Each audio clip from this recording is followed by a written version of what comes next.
This week on the Digital Marketing Scoop, we're discussing Google Ads and some of the most common mistakes and how you can avoid them.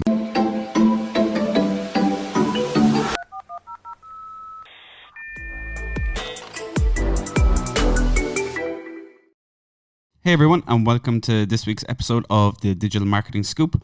This week we're going to be talking about Google Ads and some of the really kind of major mistakes that that people make that can really affect your Google ad campaigns. Yeah. So the first one we're looking at is broad match keywords, and I suppose that's something we see an awful lot of when campaigns come into us or when clients come into us and they have an existing campaign already.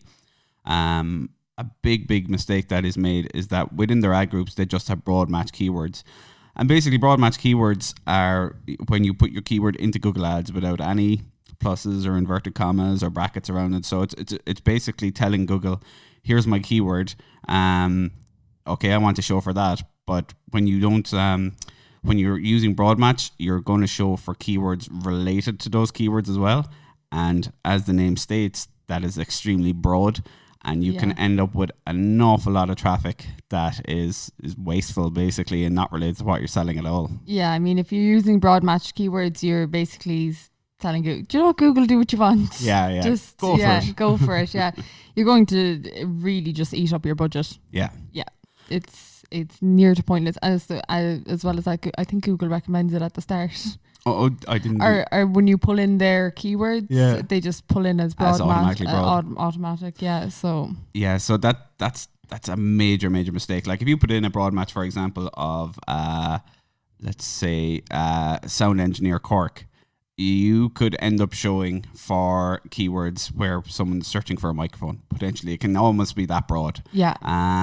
So the first thing you do is stay far away from pure broad match keywords. Yeah, and if you're not sure what the other ones are, I mean, there's phrase match, there's exact match and stuff.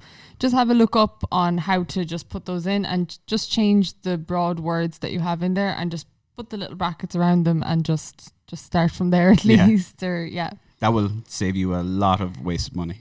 Oh, a lot, yeah. So the second thing we're looking at then is minimal use of extensions. So extensions are when you see your ad on Google. You might see a phone number on the ad. You might see links underneath the ad. You might see the business's location under the ad. These are all extensions that you can add to your regular text ad on Google. And because that screen real estate, especially on the phone, is so valuable, having those extensions means that potentially if you have all those extensions in on mobile, your ad might be the only one showing above the fold on a mobile device. So those extensions are extremely important because they're going to increase your click-through rate. As I say, you're going to get a lot more screen real estate, and overall, it will just improve your Google Ads campaign dramatically. Yeah, and alongside that, I mean, especially if you're bidding on your own brand and stuff, people are probably looking for your location or number or a certain popular page. Some businesses just have that one page that they know everyone's going to or something.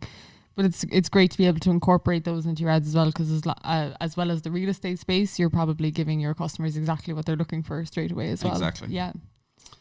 So the next one is only having one ad variation in each ad group. So this comes down to basically if your keyword, you go sound engineer Cork again, and you have only one ad, you don't know if that one ad is working well or not, because you could do a second ad and a third ad and a fourth ad and a fifth ad and test them all against each other and see which is converting best, which is getting you the best click-through rate. And that can make, again, an absolutely massive difference to your campaign. I'm always amazed by how small the variations need to be to make a change. Like even just say if you were sound engineer Cork, sometimes even just Cork sound, you don't know. It's so even just the smallest copy changes make a huge difference. Massive. And I don't know how it works sometimes because I'm just like, oh, I'll give this a go, and I'm always surprised. Which is why it's so important to be constantly testing different ads. Yeah. And the next one, you mentioned this earlier as well, is not bidding on your brand. Yeah, it's so important. I mean, your competitor probably is. Yeah. Bidding on your brand, so why wouldn't you bid on yourself? Exactly. You know, and the other thing is that if you're not bidding on your brand and someone else is, sure, you might be ranking first for it organically, but your competitor is going to still come up ahead of you in the ads if you're not bidding on your own brand. I think it's really important, and it's usually really low cost traffic as well because the message matches throughout. Yeah, you're going to have a high quality score. It's going to generally you're going to be able to bid in your own brand much cheaper than what your competitors are going to be able to bid on your brand name for. So it's certainly worth doing, especially if you want to protect your brand as well. Yeah. It's very, very important to do that. So the next one, not taking advantage of the search terms report. Yeah, that's a huge one. Massive. Yeah, I mean, we talked before about keeping on top of the negative keyword list and things like that.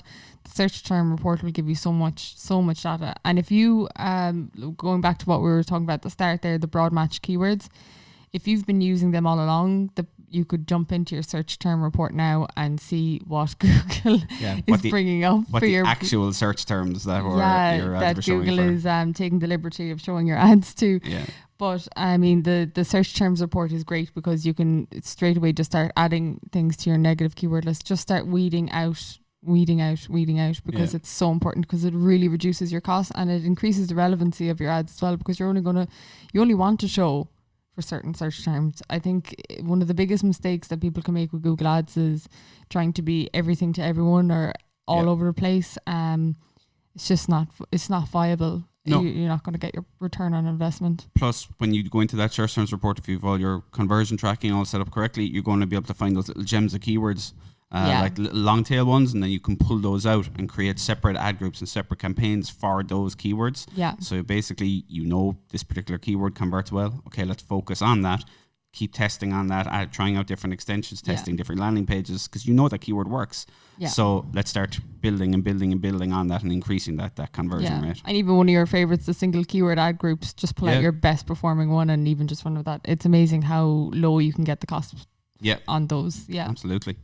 And that goes into our next term as well, not using negative keywords. Yeah, it's so important. Yeah. It's just like I used the example in one of our previous podcasts of the barbecue. If you wanted to either go for if you had an ad up that you were selling barbecues in, say, a hardware store of some sort, and you just were using the word barbecue without blocking it off, saying food place or restaurant, or using that as your negative point, then you could show for and completely irrelevant, completely separate business to what you're doing. Or there's so many examples of that. Yeah, one of my favorites is jobs and careers, where people don't put negatives in for that, because you could have your phrase even, let's say I don't know, accountant Cork, but if someone types in accountant jobs Cork, or jobs accountant Cork, or accountant Cork career, all those ones, instead of advertising for new customers, you're now recruiting. Yeah, so, exactly. So you're spending your ad spend on exactly what you probably don't want to be spending it on. So negative keywords are just, again, they're really important, because there's going to be so many search terms that are going to eat away at your budget if you're not using negative keywords. So next one, not utilizing the experiments feature. Yeah, so I mean, when it comes to anything, you want to trial and error is the way forward for any of your ads. I mean, I'm always amazed at people doing split testing and then at the end of it just going, oh, okay, that's done. My winner, I'm done. Where just keep at it, whether it be different ad copy, different landing pages, even test your landing page. I mean, experiment with absolutely everything, and there is built-in experiment features on Google Ads now. They're a little bit finicky to find, but I mean, if you just do a little bit of research around those, they work well and they're worthwhile. And experimenting with your cost per click as well. So you might be, let's say your ad, you're averaging position 2 for a particular keyword. It's worth increasing that cost per click, testing it at position 1, seeing how much more traffic you're getting, how much more conversions you're getting. And likewise, lowering your cost per click, seeing is that going from position 2 to position 3 having an impact on your results. But again, that all comes from experimenting and testing. Yeah. And the tool we use in-house, Optio, I mean, that is so good for recommending whether to increase or decrease your bids around certain keywords. And it gives you all of the reasons why it thinks that as well, why their algorithm thinks that. You can sometimes you do need to make a judgment call on it and go, actually, do you know what, that would be better off not touching that. The balance between data and common sense. Yeah. Fine. But Optio is really good, especially if you just want to get familiar with it. If you just want to get familiar with and even just looking through their reasons will give you a good kind of layer of kind of, okay, this is when I should be thinking about budget and stuff, because when it comes to budget, you could increase your cost per click and suddenly start draining your budget very quickly. There's so many little fine mistakes that you can make that you could easily wheedle out by using a tool for the meantime, at least. Yeah, definitely. So one of my favorites, not split testing advertising creatives. So this kind of comes back a bit to the one where we're only having one ad variation. Yeah. But we'll say if you're doing display advertising or you're doing YouTube advertising, Gmail ads, all the other types of ads you can do through Google Ads. Again, you need to be designing different creatives and testing them against each other. Yeah. So 100 people might see one ad, 100 people see another ad, but that second ad could convert much higher. It could engage people much better. So that is just key to really successful digital marketing overall.